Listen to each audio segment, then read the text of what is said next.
All right, welcome to another episode of the Getting to Club podcast. Today, we're going to talk about the question of will AI replace sales jobs, right? At the time of this recording, AI is like the hottest topic in sales and business in general. And a lot of salespeople and sales leaders have it on their minds or have the question on their minds, is AI going to replace my sales job? Now, I think 90% of people making predictions in this area are actually getting it wrong.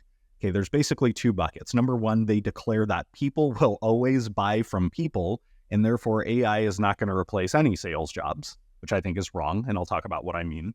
Or they go on the other side. They think AI can and will do everything a salesperson can do despite the complexity of the sales process, and AI is just going to replace selling roles wholesale.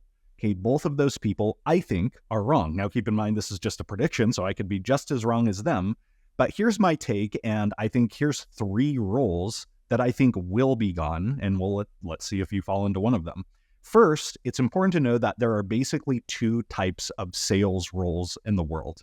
Okay, number one, there's value communicators, and number two, there's value creators.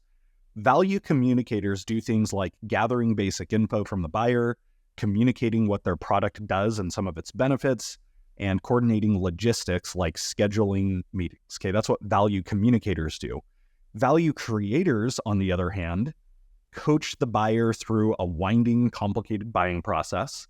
They help buyers crystallize messy business problems and prioritize things, and they often offer a valuable point of view during the sales process that gets buyers to think differently about the problem that they're trying to tackle. Now, the first group, value communicators, I think that they eventually are going to be wholesale out of a job. AI can do what they do.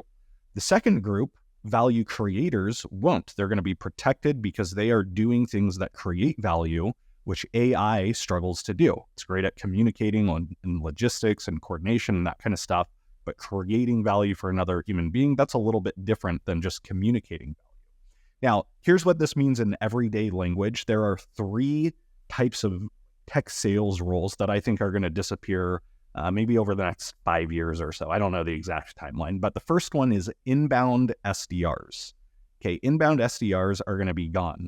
Personally, as a business owner and as a CEO, I have zero desire to hire any SDRs that are responsible for responding to inbound leads.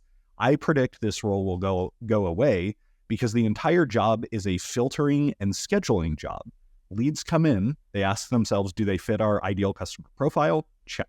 Do they fit our qualification criteria? Check. Schedule them. Okay, that job is a better job for AI or technology, which never sleeps, never calls in sick, never lets leads fall through the cracks, unlike a human. Jobs like this are a waste of human potential, frankly, and the good news is I don't think anybody plans on being an inbound SDR for their entire career. If you're in an inbound SDR job right now, my guess is you have aspirations to move beyond that. Okay, sure, there are exceptions to this. There's exceptions to everything, but I think in general, inbound SDRs probably won't exist within the next handful of years. The second role that I think is going to be gone is highly transactional account executives, right? Think AEs that sell to single buyers like small business owners, bars, restaurants, small mom and pop businesses, the AEs that sell to a single decision maker and offer a product that can be demoed in like 15 minutes flat, those types of roles, I think, are going to be gone or severely reduced. There's not enough value for an AE in that kind of role to offer in these basic transactions, right? You might be thinking to yourself, well, if I can just become a value creator, then I'll be safe if I'm in that kind of job. But there's just not a lot of value for you to create in a simple transaction like that. Buyers would rather avoid the hassle, watch a demo video on the website, and just sign up with a credit card. So that's prediction number two.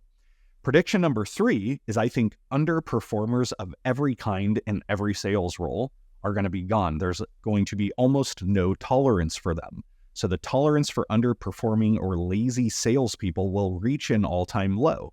Okay, against the backdrop of AI-led buying processes, buyers will have an even greater distaste for a bad sales experience. They're not going to put up with it. And so won't leaders.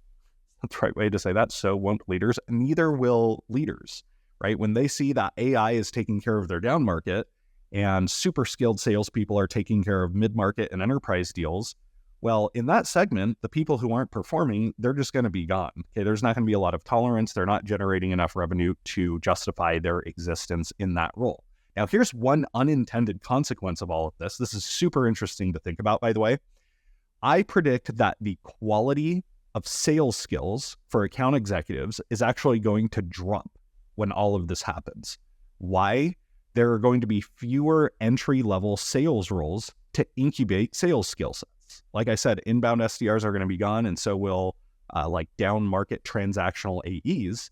That means today, SDRs get promoted to transactional AEs, but that role's not going to really exist anymore. So they're going to have to make a bigger leap. They're going to have to go from senior SDR all the way to mid-market account executive.